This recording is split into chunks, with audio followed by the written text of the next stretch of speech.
13 বছর আগে দেখা প্রিয় মানুষ পরিচালক ও প্রযোজক আদনান আল রাজীবকে বিয়ে করেছেন অভিনেত্রী মেহজাবিন চৌধুরী। এবার এই অভিনেত্রী নিজেদের ভালোবাসাকে তালাবন্দি করলেন যেন এই ভালোবাসার তালা কখনই খুলে না যায়।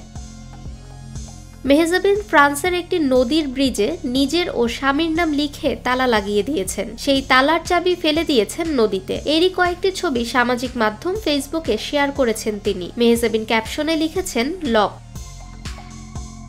ফ্রান্সের রাজধানী প্যারিসের এই সেতু রেলিংয়ে প্রেমিক প্রেমিকারা তাদের ভালোবাসার প্রতীক হিসেবে তালা লাগিয়ে দেন। শাইন নদীর ওপর পদে আর্টস সেতুতে প্রেম তালা লাগিয়ে চাবি নদীতে ছুঁড়ে ফেলে দেওয়া পর্যটকদের মধ্যে এক ধরনের ঐতিহ্যে পরিণত হয়েছে। এই সেতুতেই তালা লাগিয়েছেন অভিনেত্রী মেহজাবিন চৌধুরী। ফাহমিদা বিনতে আনোয়ার, নিরপেক্ষ।